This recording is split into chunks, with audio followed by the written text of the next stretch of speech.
In 1903, miners described seeing an impossible sight, a living dinosaur in the Yukon. However, as new research exposes weaknesses in radiometric dating, it's becoming clear that history might need to be rewritten. For decades, we've been taught that dinosaurs went extinct millions of years ago, and any story suggesting otherwise is just a tall tale. And because of this, the 1903 sighting of the Partridge Creek Monster has been written off as nothing but a myth. But what if I told you that recent discoveries from two prominent universities have revealed shocking flaws in the radiometric dating system? These breakthroughs challenge everything we thought we knew about extinction timelines. And the information I'm sharing comes from two of the most respected universities in the world, both ranked among the top 10 globally. These institutions are known for their rigorous academic standards and are notoriously difficult to get into, so the research they've conducted on radiometric dating flaws carries significant weight. So in this video, we'll first explore other strange sightings of dinosaur-like creatures from around the world before diving into the 1903 Partridge Creek Monster story. And then finally, we'll take a closer look at the evidence that suggests this creature's existence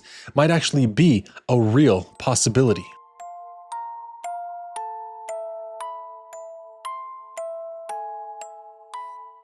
Most people assume that a dinosaur sighting would be a one-off occurrence, but history tells a different story.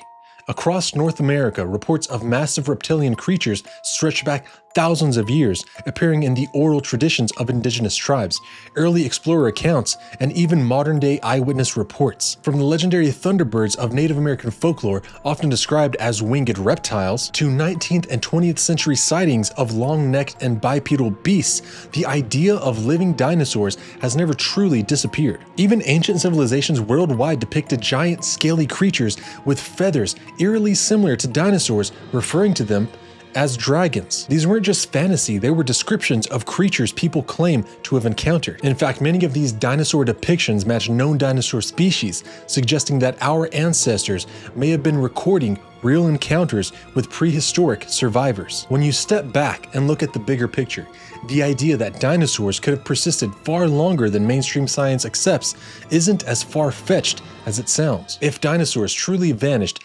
millions of years ago, then why have people across the world throughout history continued to see them? The evidence isn't limited to a single sighting or culture.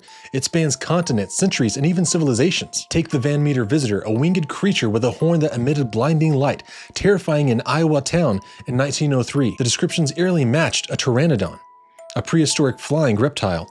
Or consider the prairie devils of Texas, reported in the 1800s as packs of bipedal clawed creatures resembling velociraptors, stalking the open plains long before the term raptor was even popularized. Then there's the Mokele Mbembe, a massive, long-necked beast said to lurk in the Congo swamps. The local tribes, who are deeply familiar with modern wildlife, insist it isn't a hippo or elephant. It's something far older, something that closely resembles a living sauropod. But these encounters aren't limited to obscure folklore. Some of the most famous figures in history recorded sightings of creatures we now call dinosaurs.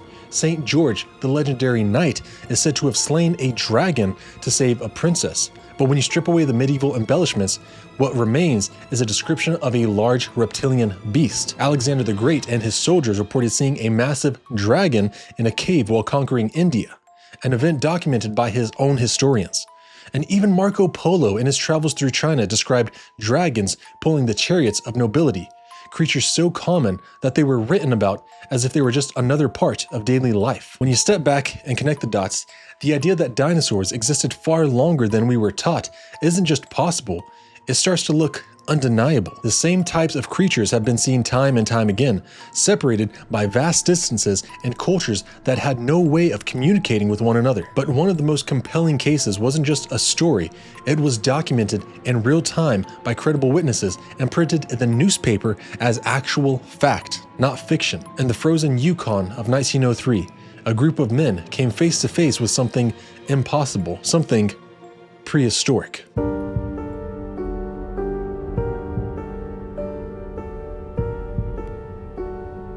The vast snow-covered wilderness of the Yukon is as beautiful as it is unforgiving, a land where towering pines stand like frozen sentinels, and the only sounds are the crunch of snow beneath heavy boots and the distant howls of unseen predators. It was in this remote and desolate landscape that the two men, James Lewis Butler and Tom Lemore, found themselves face to face with something that defied explanation. Butler and Leemore were no strangers to the harsh conditions of the North.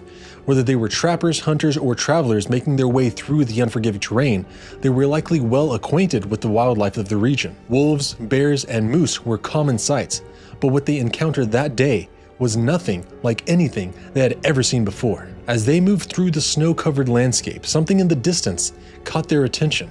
At first, it may have been nothing more than a shifting shadow among the trees, a trick of the light playing on the frost-covered branches. But then, it moved. Emerging from the dense tree line was a creature of staggering proportions. Its massive reptilian body, dark skin, perhaps a deep leathery gray or black, blending seamlessly with the harsh northern environment. Its long tail swept behind it, cutting through the snow like a scythe, but it was the head that sent a shiver down their spines. Large, angular, and unmistakably predatory. The men stood frozen, their breath pluming in the frigid air. Every instinct told them to run, to put as much distance between themselves and this impossible beast as they could. Yet they couldn't look away. The creature moved with a slow, deliberate grace, its massive feet pressing into the snow, leaving behind deep impressions that would remain long after it had vanished. For what must have felt like an eternity, Butler and Leemore remained motionless, watching as the monstrous figure trudged through the wilderness. Then, as suddenly as it had appeared, it was gone, swallowed once again by the endless expanse of the Yukon forest. But you know, all of this means nothing and is nothing but a fairy tale when you have science refuting the possibility of dinosaurs having lived any time within the last 60 million years, except it technically no longer does. To understand why we need to question the validity of radiometric dating, let's first talk about the institutions behind these findings.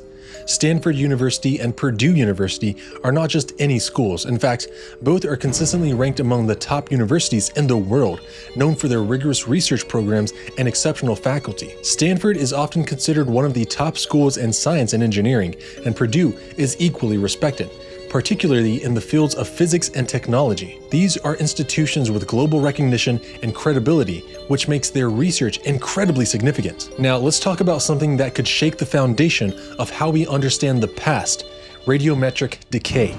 You've probably heard of it before. It's the method scientists use to determine the age of fossils, rocks, and other ancient materials using the predictable rate at which radioactive substances decay over time. This process relies on the assumption that decay rates are constant, meaning they don't change, and we can use that consistency to calculate the age of something. As an example, if you have a car driving 1 mile per hour, then we know after 1 hour it's driven 1 mile. But that's only if it's consistent. If that car is speeding up or slowing down, then we have no way to tell how far that car has driven in an hour. But anyways, here's the problem. The research coming out of Stanford and Purdue has cast doubt on that very assumption. Their studies show that in certain cases, radioactive decay isn't constant at all. It seems to fluctuate slightly faster in the winter and slower in the summer. And even more surprising, they found evidence suggesting that the sun could be affecting the decay rates.